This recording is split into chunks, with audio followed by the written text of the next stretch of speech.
Hello दोस्तों, स्वागत है आपका मेरे यूट्यूब चैनल पर। तो आज की वीडियो में हम बहुत ही इंपॉर्टेंट क्वेश्चन के बारे में बताएंगे, जिसका नाम है पुष्प की संरचना, यानी कि पुष्प के कौन कौन से भाग होते हैं, उसकी संरचना क्या होती है। ठीक है, तो आज इसके बारे में हम पूरी जानकारी हम आपको दे देंगे। हमने देखो इंग्लिश और हिंदी मीडियम दोनों में ही इसमें बताएंगे। ठीक है, दोनों में ही लिखा है तो दोनों हम बताएंगे। ठीक है, तो चलिए देरी ना करते हुए हम सीधे शुरू करते हैं। तो चलिए शुरू करते हैं। तो पुष्प क्या होता है? पुष्प एक रूपांतरित प्रारूप रूपांतरित का मतलब होता है थोड़ा रूप में अंतर हो जाता है, उसी को हम पुष्प कहते हैं। ठीक है, संघनित संरचना, तो संघनित यानी कि बहुत घना हुआ होता है। घना हुआ क्यों? क्योंकि उसमें बाह्यदल भी होता है, दलपुंज भी होता है, जयांग पुमांग भी होता है, यानी कि बहुत से घने हुए हैं।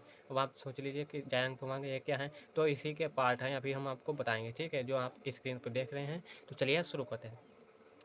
सबसे पहले हम देखेंगे पुष्प ग्रंथ। पुष्प ग्रंथ या पेडिकल इंग्लिश में कहते हैं। ठीक है, यह क्या होता है? यह एक ग्रंथ सा होता है, यानी कि डंठल नुमा होता है, जो पुष्प को पेड़ से यानी कि पौधे से बांधा हुआ रहता है, यानी कि इसी के जरिए जुड़ा हुआ होता है। ठीक है, यानी कि ये इतना भाग आप देख रहे हैं, ये यहाँ से यहाँ तक का भाग है, इसे ही पुष्प ग्रंथ या पेडिकल कहते हैं। ठीक है, फिर अगला भाग होता है पुष्पासन। पुष्पासन का मतलब होता है यह थैलमस इसे कहते हैं। ठीक है, या रिस्पेक्टर कहते हैं। ठीक है, कुछ भी कह लीजिए, थैलमस या पुष्पासन, ज़्यादातर थैलमस चलता है तो थैलमस कहिए। ठीक है, तो पुष्पासन का होता है अर्थ होता है पुष्प का आसन, यानी कि जिस पर पुष्प बैठता है, यानी कि ये इतना ये वाला भाग, ये इतना वाला भाग है, ये पुष्पासन कहलाता है, या थैलमस कहते हैं, जिस पर पुष्प पूरा बैठता है, अथवा कह लीजिए कि पूरा फूलता है इस तरीके से। ठीक, तो उसे हम पुष्पासन कहते हैं।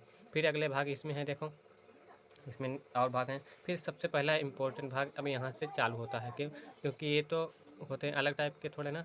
अब ये वाले यहाँ से मुख्य भाग होते हैं। इसके पुष्प के 4 भाग होते हैं। कितने?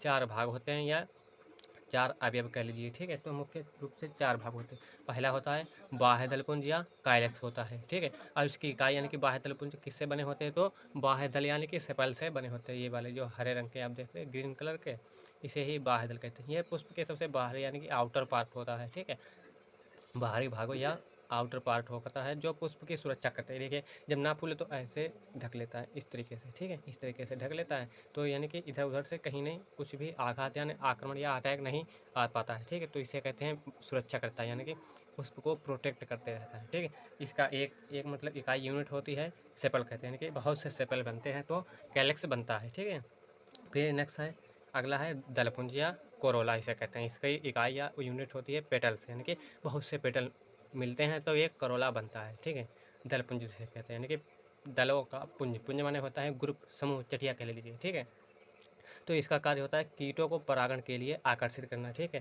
जैसे मान लो कोई भी इंसेक्ट आया, ठीक है, और आकर परागण पे बैठ गया और दूसरे पुष्प के उड़कर वर्तिका कर चला गया। अभी हम बताएंगे डिटेल में। ठीक है, सबसे पहले ये समझ लीजिए कि बाह्य दल होता है, वो सॉरी दलपुंज होता क्या है। दलपुंज ये क्या होता है?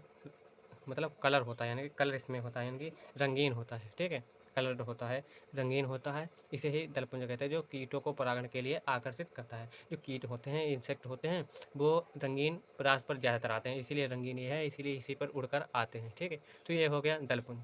फिर अगला हमारा है नर जननांग, या इसे पुमांग कहते हैं।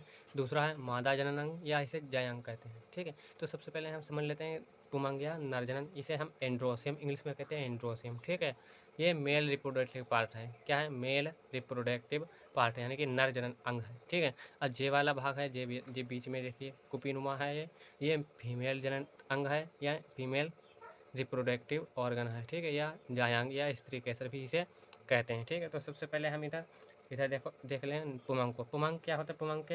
पुमांग को हम पुंकेसर भी कहते हैं, या पुंकेसर, या इसे स्टेमेन भी कहते हैं। ये इतना पार्ट है, जो यहाँ से यहाँ तक ये होता है पुमांग, और जो बीच वाला पार्ट है ये होता है जायांग। ठीक है, समझ में आया?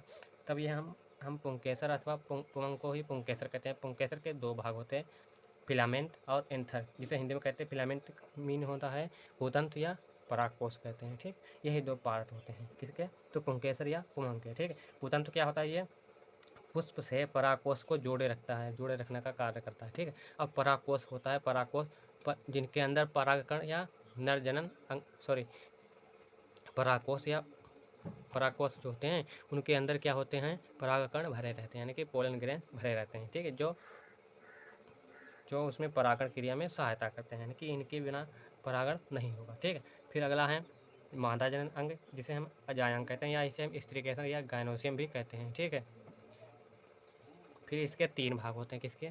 मादा जननांग या जायांग या गायनोसियम या स्टिकेस रखें, ठीक है, किसी भी नाम से आ सकता है, ठीक। तो पहला है भर्तिकाग्र, दूसरा हो गया भर्तिका, तीसरा हो गया अंडाशय, अंडाशय जी, अंडाशय ही, या इसे अंग्रेजी में ओवरी कहते हैं। देखो तीनों पार्ट को हमने बांट दिया। ये इधर ऊपर वाला जो चौड़ा भाग होता है इसे हम वर्तिकाग्र या स्टिग्मा कहते हैं। दूसरा ये लंबा वाला भाग है, इसे हम स्टाइल या वर्तिका कहते हैं। तीसरा ये अंडाशय है या ओवरी, इसे नीचे वाला होता है, ठीक है, मोटा मोटा, इसे हम ओवरी या अंडाशय कहते हैं, ठीक है। तो सबसे पहले वर्तिकाग्र समझते हैं। वर्तिकाग्र या स्टिग्मा ये होता है जो कीट आते हैं परागण लेकर इसी पर आते हैं और इसी पर क्या होता है, अंकुरित हो जाते हैं, ठीक। ये होती है वर्तिकाग्र या स्टिग्मा। फिर अगला है वर्तिका या स्टाइल इसे कहते हैं।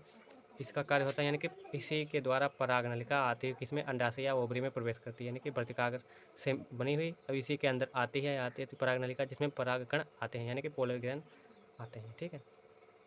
फिर अगला भाग है अंडाशय या ओवरी, ठीक है। ये भाग होता है थोड़ा चौड़ा भाग होता है जिसके अंदर बीज बनता है और यही जो होता है अंडाशय जो होता है फल भित्ति में बदल जाता है जो खाया जाता है, ठीक है। यही फल भित्ति में बदल जाता है और इसके अंदर बीजांड होता है वो बीज में बदल जाता है, ठीक है। आई होप ये वीडियो बहुत अच्छे से समझ में आ गया होगा। देखिए फिर से हम बता दें, देखिए पुष्प के मुख्य रूप से 4 भाग होते हैं, बाह्य दलपुंज और दलपुंज, ठीक है, काइलेक्स या कोरोला कहते हैं, ठीक। फिर अगला है पुमांग या एंड्रोसियम, जायांग या गायनोसियम, ठीक है। पुमांग को हम पुंकेसर भी कहते हैं, जिसके 2 भाग होते हैं, पुतंत्र और परागकोश होते हैं, ठीक है। और जायांग के 3 भाग होते हैं, कौन कौन से होते हैं, वर्तिकाग्र होता है और वर्तिका और अंडाशय, यानी कि स्टिग्मा, स्टाइल और ओवरी होता है, ठीक है। तो ये इतने भाग होते हैं। आई होप ये वीडियो आपको बहुत अच्छे से समझ में आ गया होगा। चलिए जल्दी से इसी पर हम थोड़ा परागण क्रिया समझ लेते हैं। परागण क्या होता है, जब परागकोश से परागण, यहाँ परागकोश से परागण यहाँ बनते हैं, तो यहाँ से परागकोश से परागण उसी पुष्प के वर्तिकाग्र पर जाते हैं या किसी अन्य पुष्प के वर्तिकाग्र पर जाते हैं, जाकर के अंकुरित होते हैं, तो इसी क्रिया को परागण कहते हैं।